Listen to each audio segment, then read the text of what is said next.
couldn't trust everybody in the world like I did in the holler in West Virginia. The smarter you get, the less common sense you have. Learning is personal, and I'm a consummate learner. I know that I don't know. I think the only reason people and companies fail is broken focus, so I appreciate focus. I think scattered is the enemy, and distraction is an enemy of success. Entrepreneurship is a way of life. It's how we think. The harder you work, the luckier you get. The most challenging task has been keeping myself where I should be. I think one of the biggest challenges I see for young entrepreneurs is they want it now. Anyone can start a business wherever they are with what they have or don't have. When it comes to excuses, I don't make them and I don't take them. The best mental health thing you could ever do is work. He said, spend time with two types of people. People who have what you want or want what you have.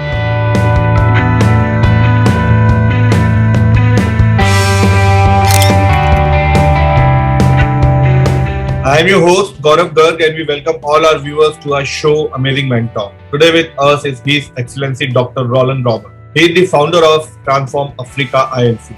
He is also founder and president of Rollan College and founder and CEO of Courageous, an artificial intelligence and cybersecurity think tank. He is a member of the United States Delegation to South Sudan, assisting with the stabilization of government, and is an advisor to national governments on matters of national security, entrepreneurship, education, and more. In addition of being nominated to the Central Command Task Force for the Department of Defense and receiving African diplomatic designation of His Excellency, Dr. Robert has a doctorate degree in Global Business and Entrepreneurship. Founded the African Diplomatic Entrepreneurship Summit and International Down Syndrome CEO Camp. He has also authored 4 international best-selling books. Was CEO of the Hoverboard Company, the best-selling product of the world of 2015. Is the chairman of the board of International Association of Pageantry and board of advisors for Asian African Chamber of Commerce and Industry. And he spoke to China's government on the U.S China Trade War at the Great Wall of People in Beijing, China. It's a pleasure to welcome His Excellency Dr. Rollan Roberts to our show Amazing Mentor. Welcome, sir. Thank you, sir. Welcome. So how was your childhood, and what all childhood memory would you like to share on our show? Sure. I grew up in West Virginia in the United States. It's a mountainous region in the Appalachian Mountains, and grew up in a small town. There was actually not even a stoplight in the specific town of Beaver that I grew up in. And so it was very small. But we learned hard work. We learned great work ethic. We learned integrity. We learned ethics. And where a handshake was still meant something, and was your word was your bond, and it was stronger than any legal contract. So that's kind of the framework in which I grew up. My father was a minister, and now is a senator for the state of West Virginia, and then my mom was a school teacher and still teaches English and so forth. So I have one brother and one sister, and then went off to college. But that's how I grew up.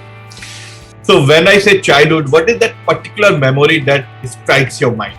When you talk about childhood, I think about a small town. I think about me going out into the woods and building tree forts and tree houses. We didn't have much money, so I would make a soccer goal out of wood or out of trees that had fallen down and use a tarp for the net. And I just remember riding my bicycle a lot and just being outdoors. Loved building things and working with my hands. And so I was constantly outdoors. I played basketball in elementary, junior high, and high school. And so I was very athletic and loved sports, and also played piano and trumpet. So my mother would make me practice an hour a day. So I had to become accomplished at the arts and sports and outdoors. Great. Tell us about your educational background in schooling and higher education. Yes. So I went off to college for my undergraduate, and actually when I got there, of course, I started off with nothing financially, so I had to pay my way through school. And so I got a job and started doing well financially, so much so that I decided that I would make more money if I just would focus on that, but I wasn't going to drop out of school. But I did not focus as much on my studies at that point. I just wanted to get the degree. And so I continued to grow in real estate, ended up making several $1 million by the time I was 20 in that 24-month time period, and graduated in 5 semesters from with my bachelor's degree, and ended up thinking that I understood more about life than I actually did at that time, because I was financially successful, and so ended up losing it all a couple of years later. learned very valuable lessons because I realized you couldn't trust everybody in the world like I did in the holler in West Virginia, where I came from. And so, that pain taught me a lot, and started to rebuild and got a job in corporate America as a senior executive of a Fortune 500 or multi-billion-dollar publicly held company. And while I was there, ended up with leading 1,500 employees there. And while I was there, I ended up going to Liberty University to get my master's, my MBA in business administration.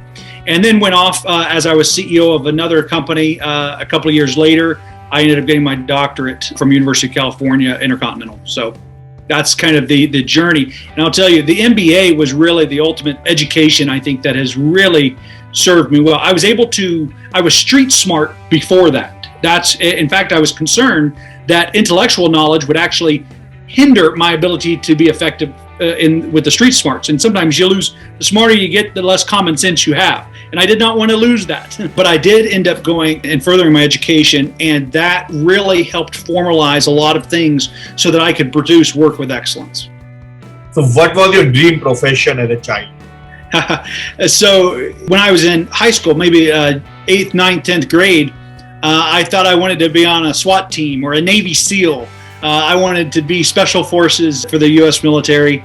And so and that goes with the action, and I was constantly on the go, working with my hands, outdoors. I was fascinated by, how long could I hold my breath underwater by defying a lot of natural laws of human nature. I was fascinated by that, and how could I develop my body to do that. And so that was probably what I kind of had there. But ever since I was 12 years old, there was a dream deep down inside, maybe not even a dream, maybe just a vision of what I thought was going to happen in my life. But I could kind of see that one day I would somehow be on a stage or speaking to arenas full of people, stadiums and what have you. And I did not know how, I did not know what, and I did not know in what context.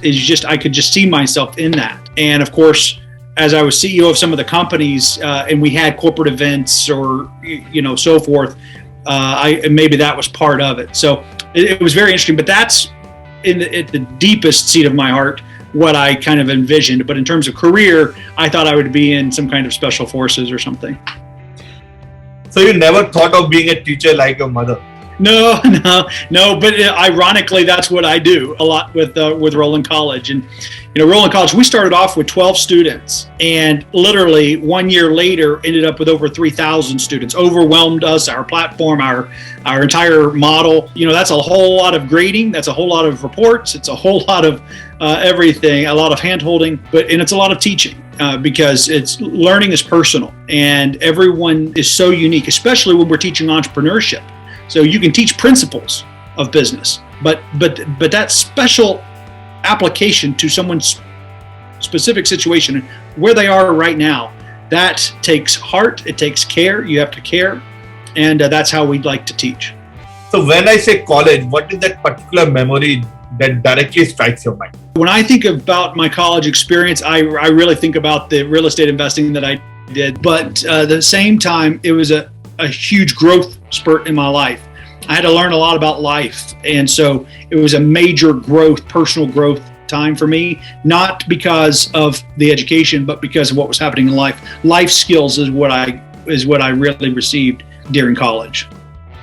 What are your hobbies and interests? I'm a FAA certified pilot. I like to fly planes to relax, not to go places. I used to fly it as a CEO back and forth. I lived in Montana, I was CEO of a company in Oregon.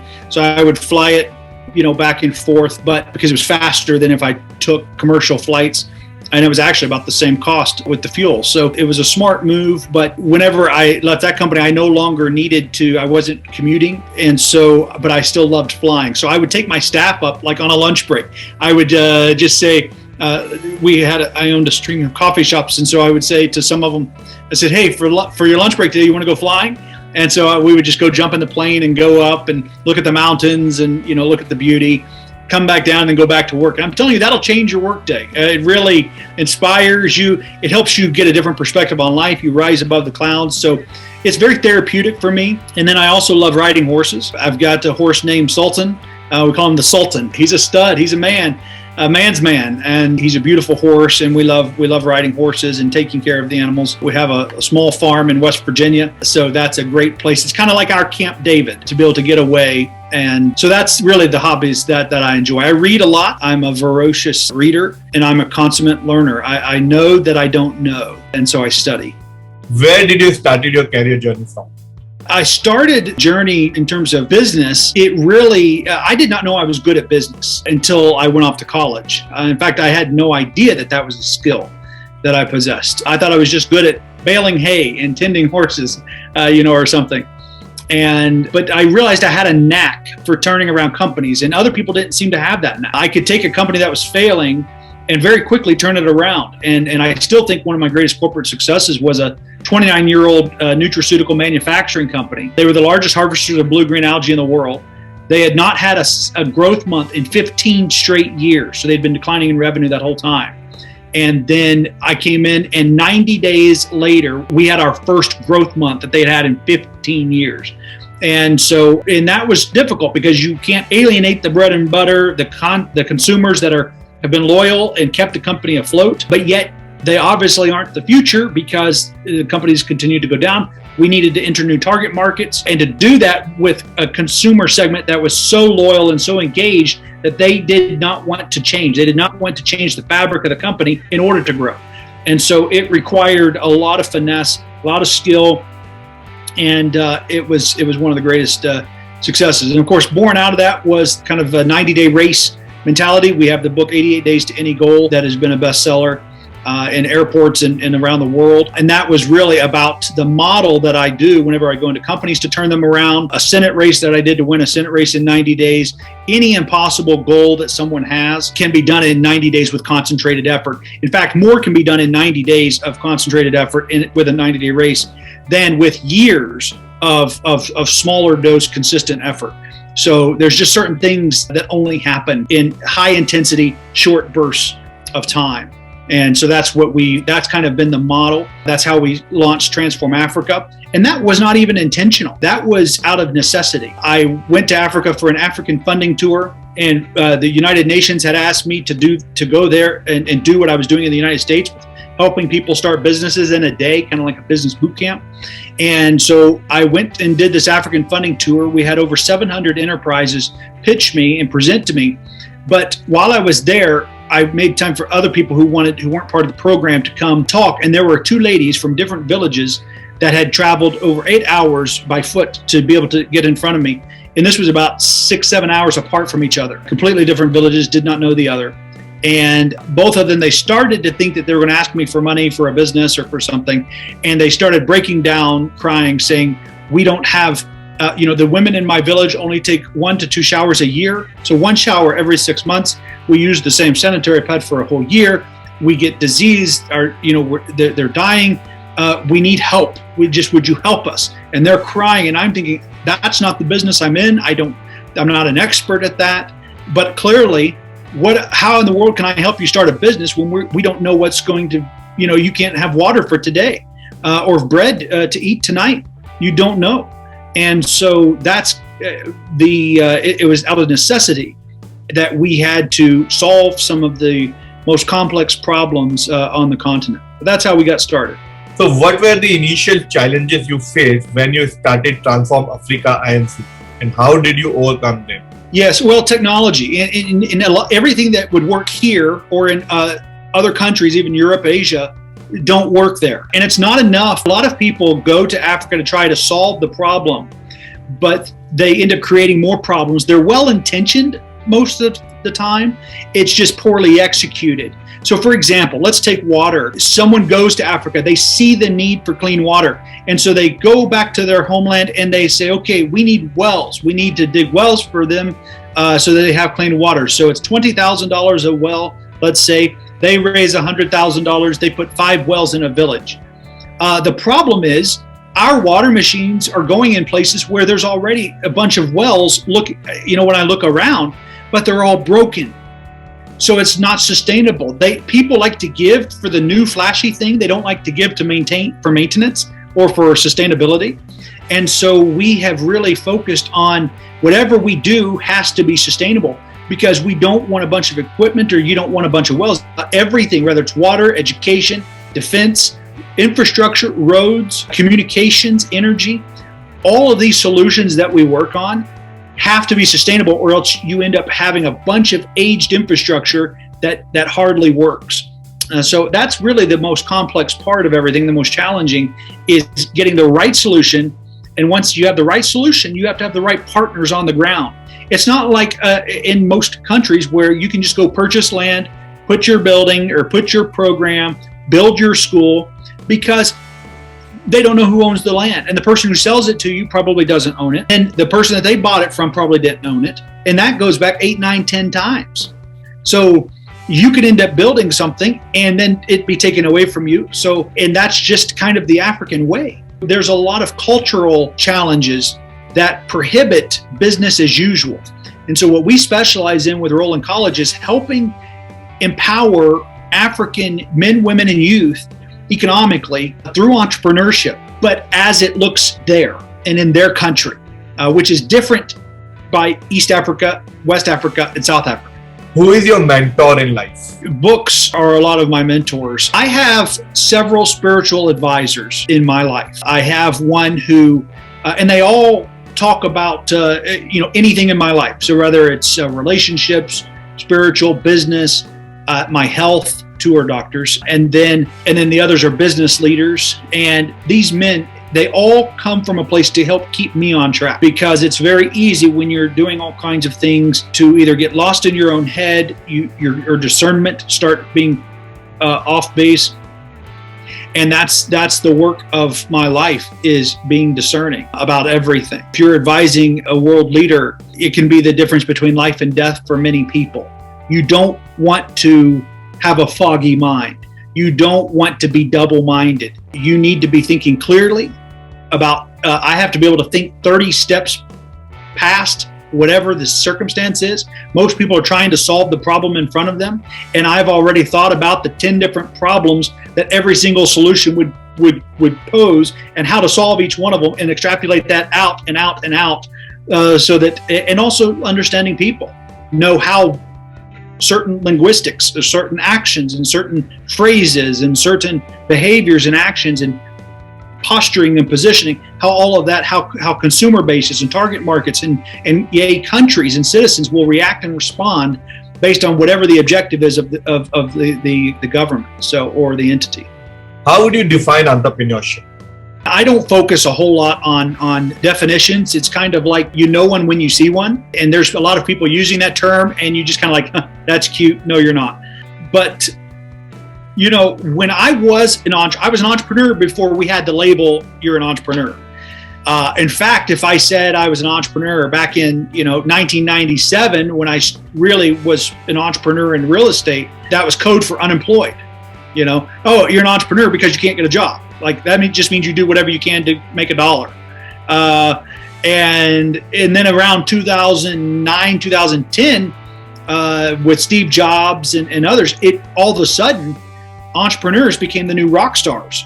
And so that's kind of the mode and approach that we used. I think an entrepreneur is one who seeks out opportunities. It's not that they're constantly starting something and their hand is in everything.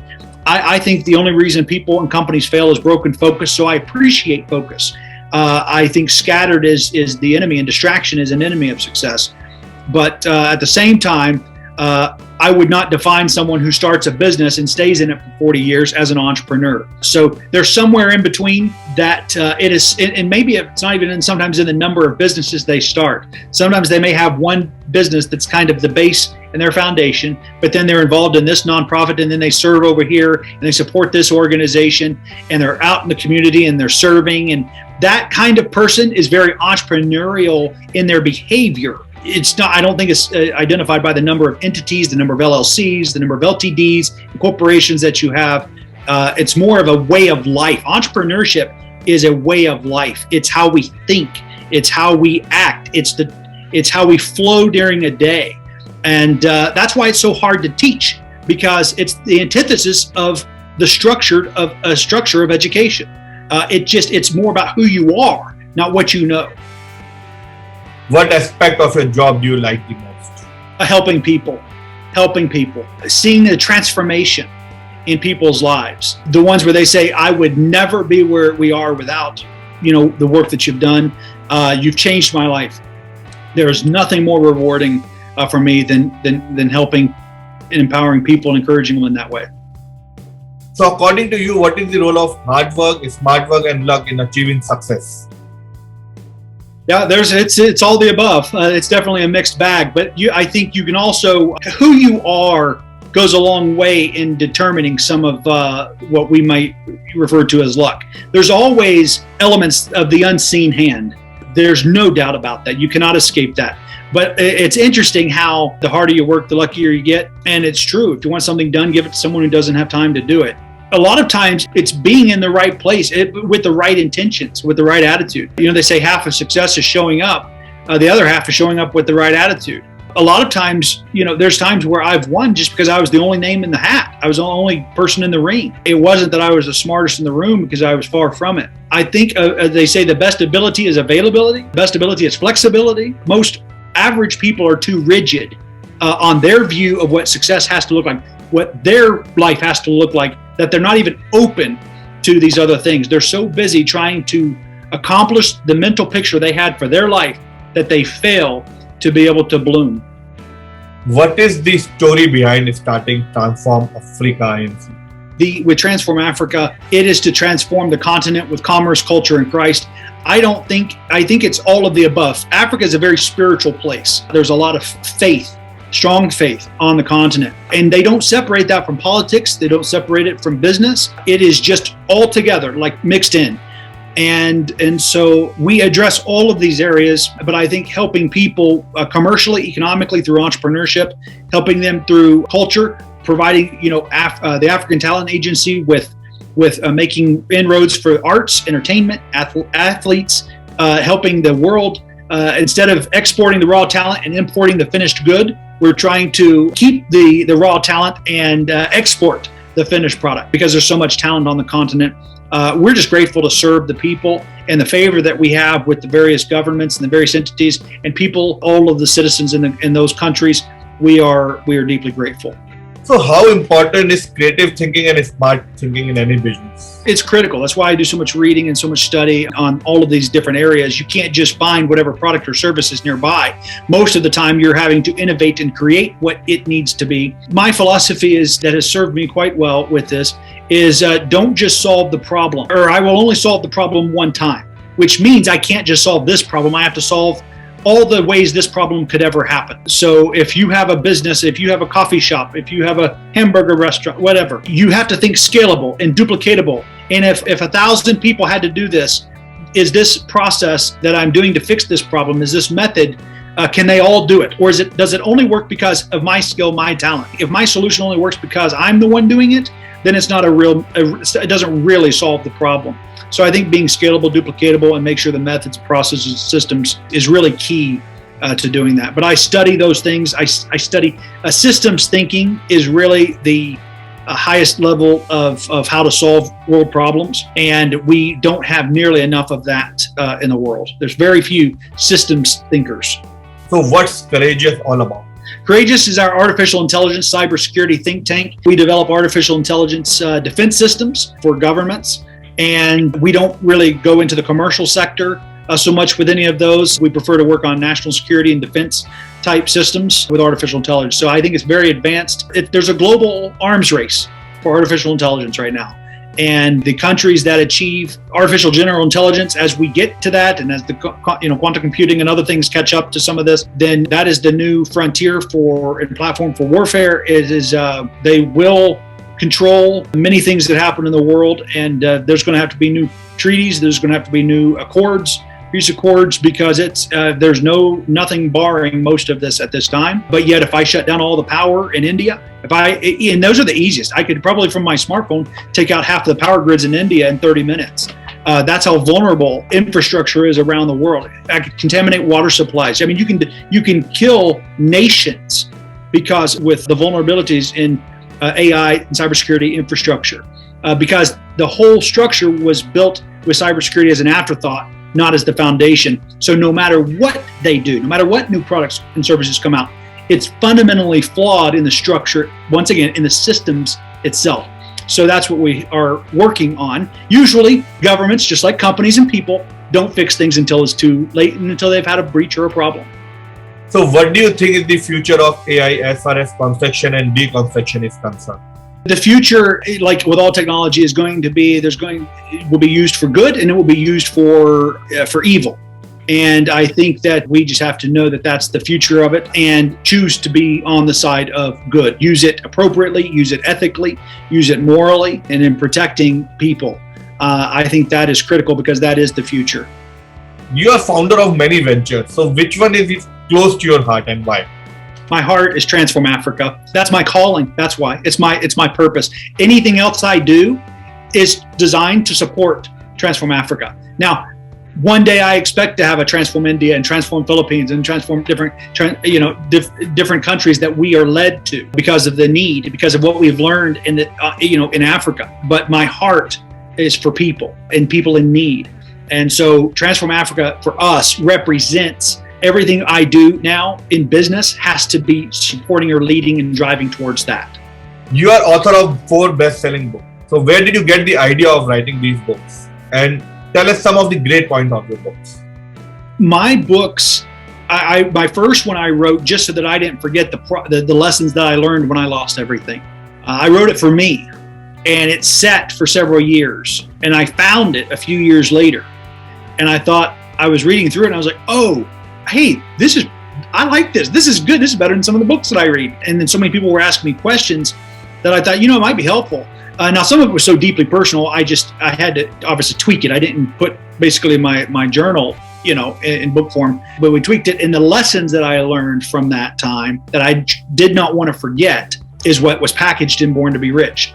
And that was the bestseller, over 1 million copies sold. It's in 24 languages, something like that. In fact, people in Africa read it over a decade ago, and which was surprising to me whenever I got there. China, same thing. Whenever I spoke to the CCP, their Congress, they flew someone in that had become a millionaire in hotels and real estate. She was 19 and had like 7 properties because she had read my book when she was like 13 or 14 in China. In Chinese. So anyway, I love, once again, to me, it's just a way to get the message out in a way that people can understand it and better their lives. I know what books have done for me. And so I can have videos out all day, or I can speak and only the people there hear, but books can kind of go where I never have. So what was the most challenging task you have solved in your career journey? The most challenging task has been keeping myself where I should be, to not be lifted up in pride, to realize that whatever is happening is not because of me, it's because I'm just kind of being obedient to what I'm supposed to do next to serve people. And I try to stay in that place. And when you're whisked away and you're guarded by Secret Service and national, defense forces, and you're living in that world, it's so rapid that you just want to. I want people to know my heart, which is sometimes different than what activity is, because you're moving so quickly. But if we could just sit one-on-one like you and I have been able to do today, that is my heart. And certainly the challenge is maintaining that mental frame of mind that will serve people. What does awards mean to you, and what was your first award? I don't really look at a lot of the accolades. I have them in the library. I've got trophies and different things, and people are gracious to honor me for a lot of things. And I just, it's a privilege to serve. It's a privilege to serve. So any particular memory of your first award?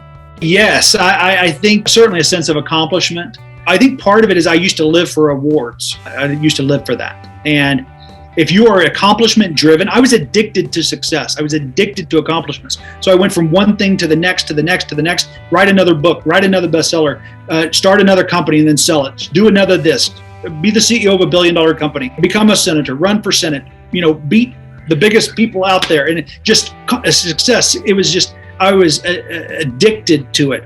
And it'll destroy you inside if that's the drive.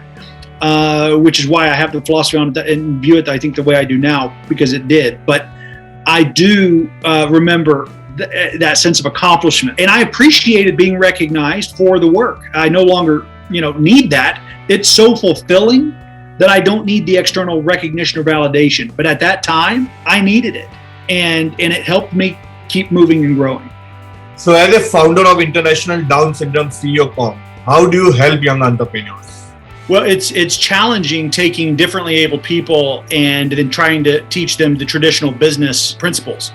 But what we have found through the International Down Syndrome CEO Camp is that we have to key in on what their passion is, what they enjoy, what their skill set is. And then also you have to take into consideration their support system, their family, the family skill sets, because they're not going to be able to do it all by themselves. So really the foundation of it and what makes it successful and how we go about it is we evaluate, and that's all very quickly in a matter of minutes, but what the strengths are and assess what the capabilities are. And we ask those questions. What kind of business do you want to start? What are you thinking about? What have you thought about? What does he or she enjoy doing? And I'm asking the child different things, and then I'll ask the parents, now, how do you all feel about that? How does that affect your schedule and what your capabilities are? And we can always find something that just really fits beautifully for both child and parent, because they may be 35 years old, 40 years old, and of course the parents still take care of them. So everything has to really work beautifully together. And we have tremendous success stories. 6 of the companies, we've started 48 Down syndrome businesses, and 6 of them are doing over $100,000 a year in sales. And this is a people group that has really been forgotten and marginalized. And they're the only ones, even in the United States, that you do not have to pay minimum wage to. You can pay 25 cents an hour, and they don't have any protections and so forth with that. And so I have viewed this as a very empowering thing. I have seen their eyes light up and their passion, people who have just been suppressed with so much talent. But when they find their thing in business through entrepreneurship, I have seen them come to life. I've seen them start to do other things, whether it's ride horses or dance or be physically active and move. I've just seen them become empowered. And so that is just very fulfilling for us. So where did you get the inspiration for starting or doing something for Down syndrome people? Yes. And you know, a lot of times people wonder, well, do I have a child that has Down syndrome or something? Like how, because that's usually how you start doing things for that particular community. And I don't, but I will tell you, I had started doing entrepreneur workshops for underprivileged communities and underserved people. I was doing it also in schools, in community colleges, technical colleges, even the University of Montana, University of Georgia, just different places that I had gone in and done entrepreneur workshops where in 4 hours, I could help people start a business, go from idea, or even if they didn't even have an idea, to being able to do a transaction in 4 hours. And so I really honed in that ability to do that. Most people, it takes months to start a business and it's elaborate and it's complicated. And I just boil it down so that they can start. And we do it in 4 hours. Well, so the CEO of the Down Syndrome Association, the DSA, came to me and said, this is amazing. We love what you're doing there. Would you try doing that for us? We'd like to have like an entrepreneurship academy. We'd like to do something. Would you help us and do this? And they said, we don't know how it will go. You might have to go a little slower. They learn differently, but would you try? And I said, I would love to. And so we ended up finding, first of all, that that's what I was passionate about and enjoyed doing. I had stopped doing the entrepreneur workshops myself, probably at least a year or two before that. I had other people that I trained to just go do it because it became very routine. It was the same questions all over the world when you're helping, people without Down syndrome start the businesses. And so I just get tired of answering the same questions over and over and doing it. And but with this, it really was amazing. So at her request, I did that, and then it took about 6 hours, and it was very interactive. I have them come up, and I engage with them differently, and I just loved it, and they loved it, and so that's really was the start of all of it. And then after a couple of years of that, another CEO of the NDSS, the National Down Syndrome Society, and the DSA, the two ladies CEOs came to me and said, can we make it longer? And so that's whenever we formally started the camp. And I still kick off the the DSA Central Florida, the Entrepreneurship Academy every year. I kick it off, and I also crown them at the end of the year with their graduation. So we still do that, but I do have that camp where it's extended for several days, so we can not just start the business, but I can then go deeper with them and their parents to really help the business get off the ground, because it requires hand-holding. But I don't just leave it there. You can't just start a business and walk away for anyone, and especially those with Down syndrome. And so what we do is they have the local chapters of these organizations that then meet with them once a month as a mentorship group to help continue. And they get local mentors, or whether it's marketing or operations, and they help them guide their business throughout. So we partner in order to continue that hand-holding process. We're just one part of this, but I'll tell you, getting started is a lot of times the hardest part for people. As you know, second law of thermodynamics, objects in motion tend to stay in motion. Those at rest tend to stay at rest. Helping get that initial momentum going, getting that airplane down the runway, off the ground, and then others can kind of come along and guide and finesse. And so that's how we operate it. Any particular business which is close to your heart, which you helped in the initial stage and has grown manifold? Transform Africa, both the water, like I said, I had two ladies that had come from different villages to share the challenges with water and the death that was coming to their villages as a result. That is the nearest thing to my heart, that and the education, because the best way for me to empower the people of Africa or India or Philippines or Haiti or wherever it is we may go, the best way that I can empower people is to give them the tools and entrepreneurship and literacy and economic freedom. Because when they are able to generate income on their own, then it empowers them and they start to believe in themselves more. They have better esteem of themselves, and they see themselves differently, that maybe I am worthy. Maybe there is something more to me. Maybe I am worth something, and I'm not a piece of trash that can be tossed around or enslaved or what have you. I mean, it really frees the mind and the spirit, and that's what we do. I view it as we tear down, we destroy, we pull down a lot of mental strongholds, a lot of wrong thinking that has kept people enslaved in their situation.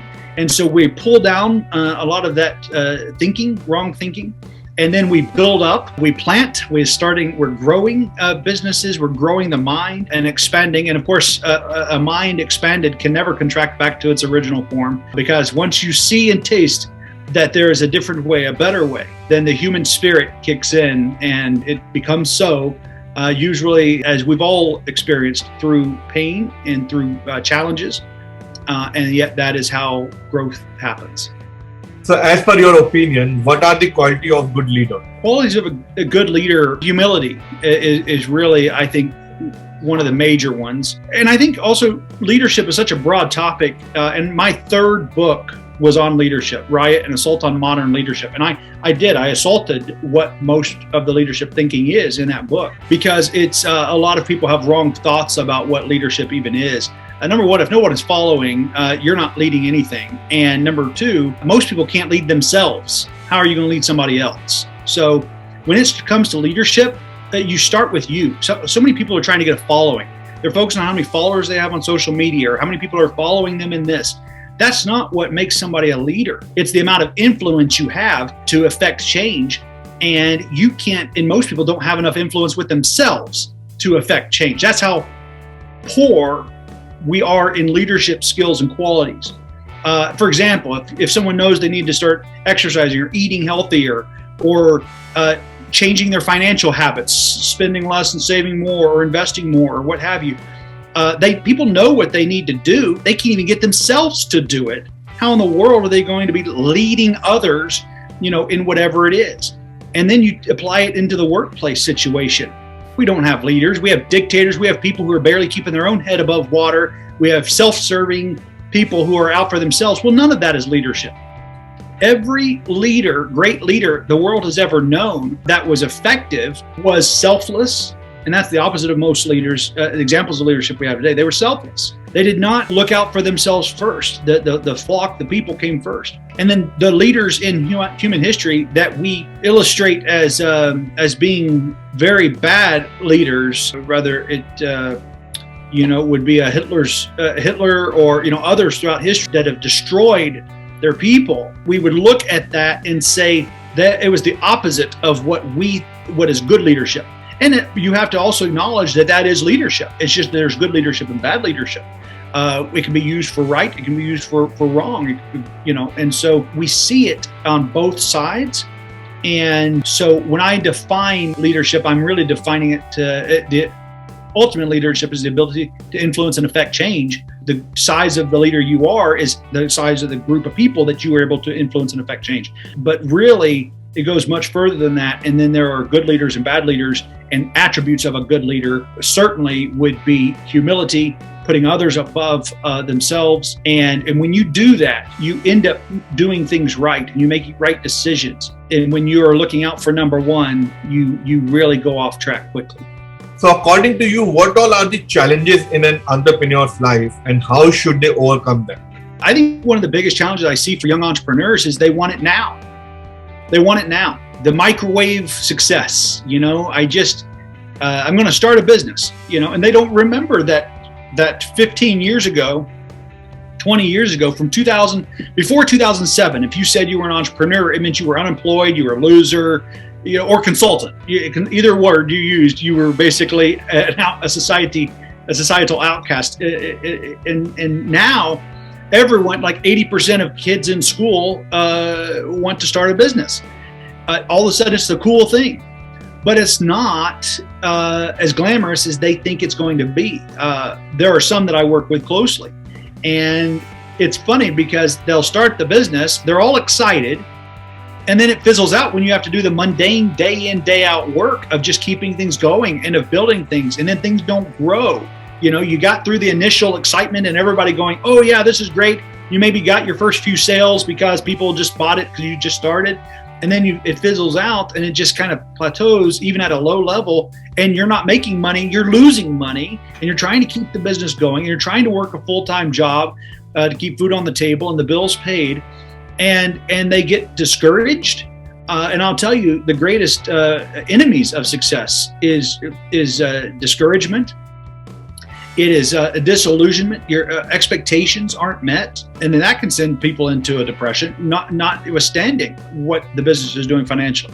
Doubt is another enemy of success. Doubt and discouragement. I know it can be done. I know it can be done because others are doing it, but can I do it? Is it for me? I don't have the personality or the charisma or the education or whatever reason they give, none of which are valid, or the money, none of which are reasons why you can't start a business. Maybe you just can't start the one you want, but you absolutely can start a business. And I enroll in college, our School of Business and Entrepreneurship. We have people that have not a penny to their name that we help start businesses. Anyone can start a business wherever they are with what they have or don't have. It's just that you have to have the information to know what kind of business to start. And it may not be the one that you have in your mind because they're trying to raise a whole lot of money.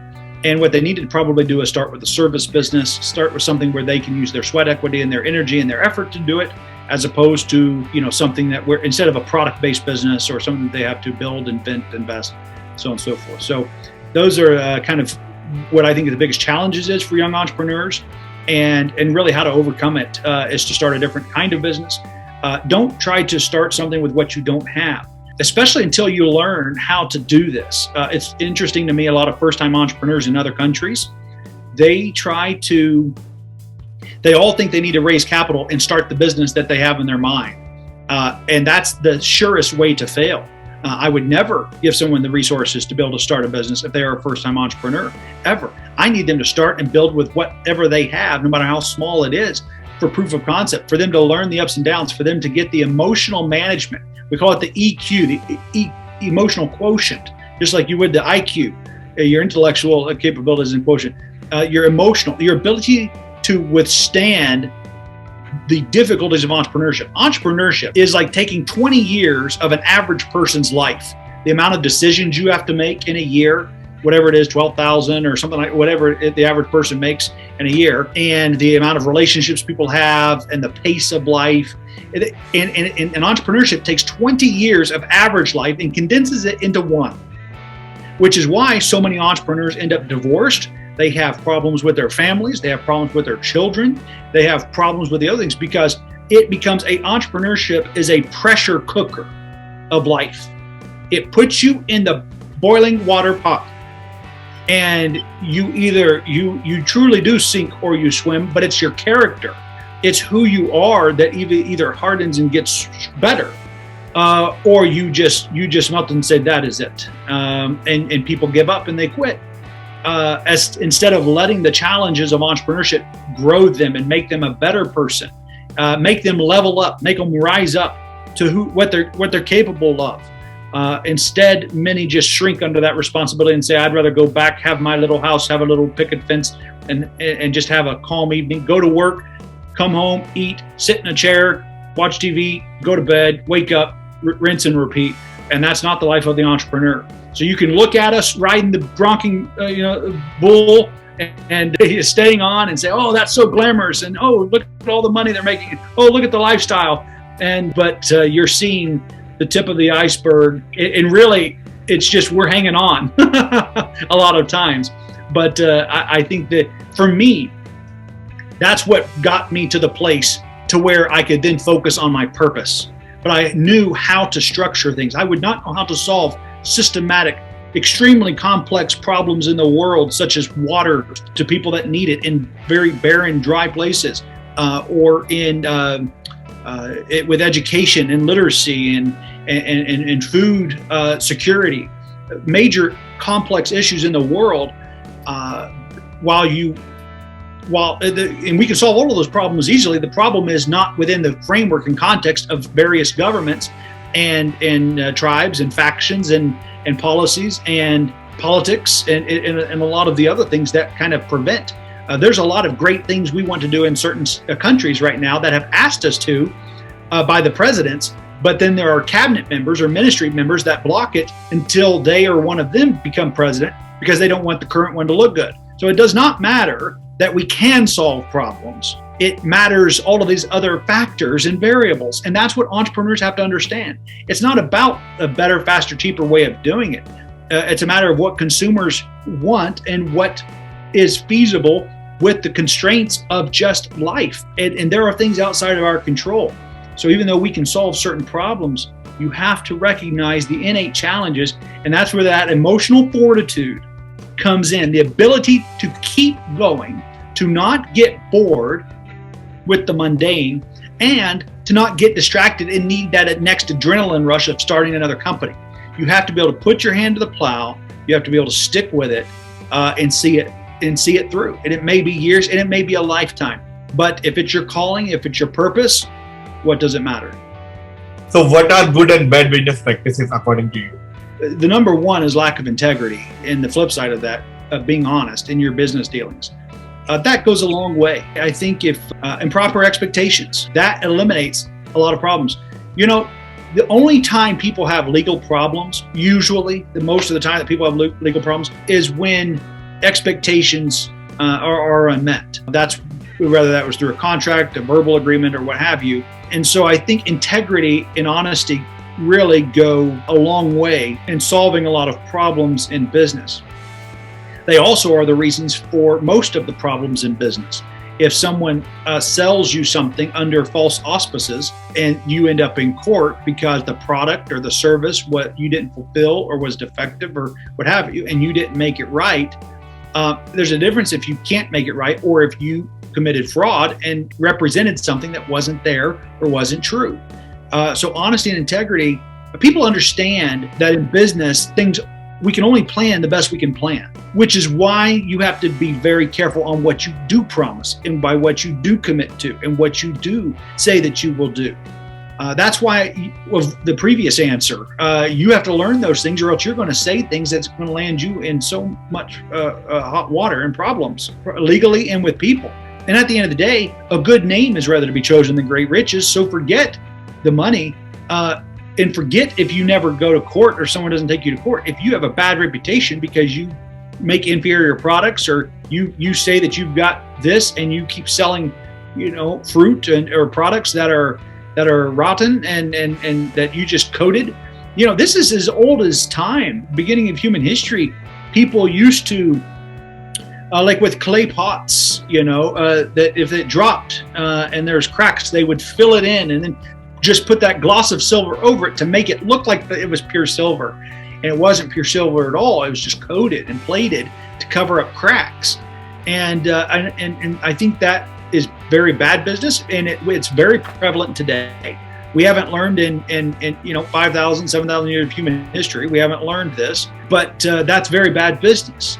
And people will find out. And when they do, the word spreads, and whether they can hold you accountable or not, your name, what you stand for, what you represent has really taken a hit, which is going to hurt you the next time when you actually you do have a good idea and you do have a good product or a service, but you're not going to be able to convince anybody because you've already taken advantage. And of course, in this day with the internet, word really will spread. And it's very difficult to overcome when you have taken advantage of people. No matter what your positions are in life on anything, politics, faith, there's a general principle that you don't take advantage of other people. That's just decent, being a decent human being. You don't take advantage of someone else. And so that's what I think is very bad business, and very good business is being a person of your word, doing what you say you will do, being honest and doing it with ethics and integrity, is good business. Obviously, morality comes into that. So ethics and morality are kind of, I think, hallmarks and staples of good business. But to really be specific, I think honesty and integrity are some of the biggest ones that cause the problems and that eliminate the problems. So what steps would you advise to young entrepreneurs while starting their entrepreneurship journey? Well, stay hungry, stay after it. You're probably not working hard enough. You think you're tired, you're exhausted, and I'm telling you, you probably haven't scratched the surface. And I know that's not exciting to hear, but the reason you aren't where you want to be is probably because you're either doing, if you're not working hard enough, and if you are, you're doing it in the wrong place or the wrong way. You're going to work hard no matter what, even if it's at a job or on your business. It's best to do it on your business, but you're probably making too many excuses. I tell my students, when it comes to excuses, I don't make them and I don't take them. You don't have enough money? I'm sorry, keep going. You're tired? So am I. Keep going. You had to work 12 hours? Okay, you got 12 more hours in this day. You only need 6 of them to sleep. And so you've got another 6. What are you going to do with it? That's almost another full-time job that you could be working on your business. You're not going to be able to spend, maybe you're spending too much time with your friends. Maybe you're focused on entertainment. I took a motto years ago, before a lot of this started happening. And it was, I will do today what other men won't, so I can do tomorrow what other men can't. So I immediately, that very day, gave up golf. I stopped golfing. Now that was just because I needed that 6 hours a week. Now it only took 4 hours to golf, but everybody knows golf etiquette. You get there 45 minutes before, you're warming up and practice range. And then afterwards, the guys always want to go to lunch, and so you have a lunch, and so you're 6-7 hours, you're $150 poorer, and that's if you didn't, wager anything. So, and if you do that, twice a week, that's $1,200 a month, and you wonder why, but if you had invested that $1,200 a month in that 6 hours a week, you'd probably be a multimillionaire in 12 to 24 months. Or you can be good at golf. Which one do you want to be? And so that's my advice to young entrepreneurs is you're not being hard enough on yourself. You're giving yourself outs. You're giving yourself shortcuts. You're thinking that you need to do this for mental health. The best mental health you could ever do? It's not having spa nights and going and getting pedicures and manicures. The best mental health thing you could ever do is work. Work until you are tired. Work until you are exhausted. And you will lay in that bed and you will feel like a strong man, a strong woman. Your mental health will be strong. You'll say, I have given it my all. I've given it my best. I'm doing my best and I am at peace. And I know great things are going to happen from the work that I'm doing. And you will sleep like a baby. You don't have time to be depressed. You don't have time to be discouraged about what's happening or what's not happening because you're so busy and focused on doing what you know you ought to be doing every day. And I will say this as well with a counsel to young entrepreneurs is be careful who your friends are. Every problem, every pain I've ever experienced, whether emotional, legal, financial, every pain and every loss I have ever had came from having the wrong friend, a wrong association. Because friends are very subtle and they don't mean to be, but what happens is they say, well, why don't you do this? Why don't you do that? Or you should do this, you should do that, when you're telling them about your day or about what's going on. And so you end up calling the person, or you send a text message, or you say something, and it blows everything up. And it wasn't you at all. It was the wrong counsel of your friend. Friends are going to make you or break you. You have to be so careful who your friends are, because it's input. And you say, well, I don't do what they say. You're lying to yourself. You are absolutely lying to yourself. You will start to make decisions like they do. There's an old saying, birds of a feather flock together. And I'll tell you, people who think that they're so unique and so different, have you noticed they all start dressing alike? They all start going to the same places. They listen to the same music. They buy the same things. They might buy the same kind of homes. They live in the same neighborhoods. They look and they think and they talk similarly. And I'm telling you, you cannot put the good apple in with the bad and make the good apple make all the bad apples good. It doesn't work that way. No matter how strong you are, no matter how amazing you think you are, you cannot, you're not better than science and the way we're made. So be careful who your friends are, and don't worry about trying to figure it out. Just accept it, make the changes, and move on. Don't try to figure out why. I mean, it's a waste of time to figure out, well, why does water, go down the drain clockwise in the northern hemisphere and counterclockwise in the southern hemisphere. It's a waste of time. It's just the way it is. Physics, science. That's how it works. Same thing with your friends.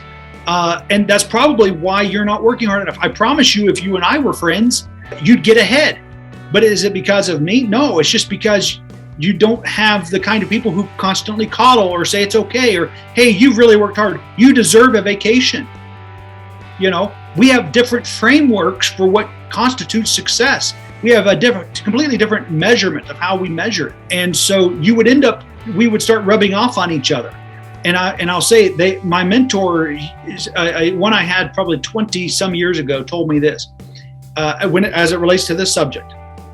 He said, spend time with two types of people who have what you want or want what you have. So people who have the kind of money you want, or people who want the kind of money you have. People who have the kind of marriage you want, or people who want the kind of marriage you have. People who have the position or the job that you want, or who want the position or job that you have. So you're on either side of that spectrum, you're growing.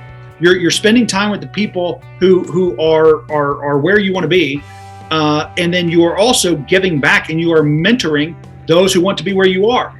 That's a linear group of people from a mentality perspective.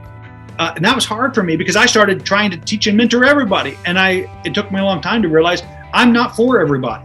I'm for entrepreneurs. I'm for people who are willing to pay the price, because most are not. And that's okay. I'm not going to try and motivate you to. I'm not going to try and inspire you to. What a waste of time. What I want to do is find those who I'm called to and support them and help them and empower them, because they're the ones that will win and win big. So what all are the life lessons you have learned that you would like to share on our show? Life lessons that I've learned, the biggest one was it's going to sound opposite of things I've said, but the biggest life lesson is that I surrendered to God in my life, and I stopped living for myself. I had two paths to choose from. I wanted to be the CEO of a billion-dollar company. And so I started doing everything I thought that it takes to do that. That led me down the wrong path, and thinking that that's what I had to do to get there. It's illogical. The actual thing was surrender. It was me stop trying to control my life, and some would say flow with it, but for me it was a surrendering to it and just saying whatever is for me will be. I'm going to work hard. I'm going to stay focused. I'm going to do my best and rely on Him, but because everything I make happen is temporary.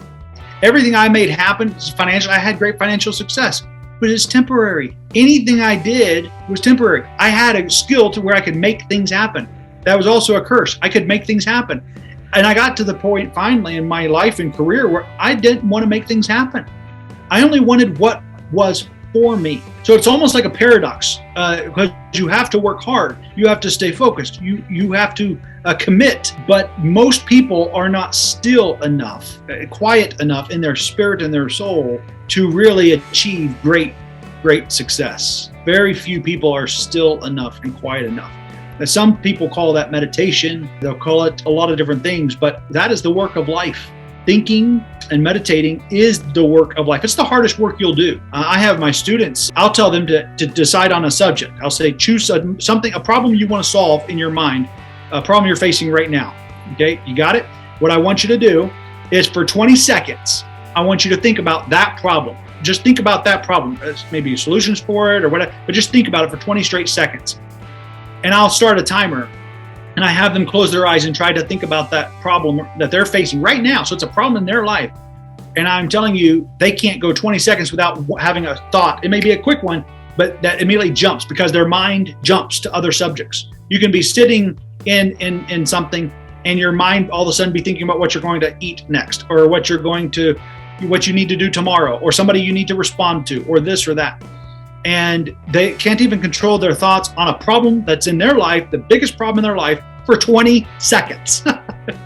And so much less to be able to sit in a silence for 2 hours to let the answers come to you, what needs to happen and what you should do and make the major changes. Instead, we're too busy making announcements on social media of what they got invited to or what they're going to do.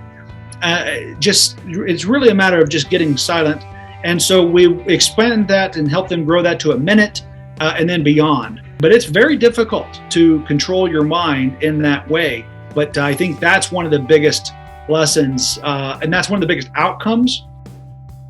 Like if you look at the difference in my schedule today versus 10 years ago or 20 years ago, that would be the major difference. Is I'm going to spend several hours, usually between 2 and 4 hours a day, in silence in that way. And in communion. That's what I'm going to do. And if I don't, then it's because for me, that is the work. Now I'm then actually do what everybody else would consider work the rest of the day. And I might have to go till 10 p.m. at night and I might have to do this, but I get up early to do this. I do it when it's dark out. I do it when everything is still. Nature itself is still and quiet. And that is when, to me, thought is its most powerful in my heart and life. Now we will start our rapid round. Okay. Your favorite actor and actress? I like a lot of action movies. So Tom Cruise, George Clooney, Matt Damon. I liked Pierce Brosnan in the 007. It always depended on what era I think people were raised in, which James Bond they liked the best. But Sean Connery was great in a lot of movies as well. But I think I like that dignified, classy, but yet can be a man's man. I kind of like that actor profile. Your favorite color? Blue, probably a navy blue. Entrepreneurship in one line? Painful, exciting, exhilarating, and rewarding. I mean, yes, it's a mixed bag. Your dream house? It's a ranch.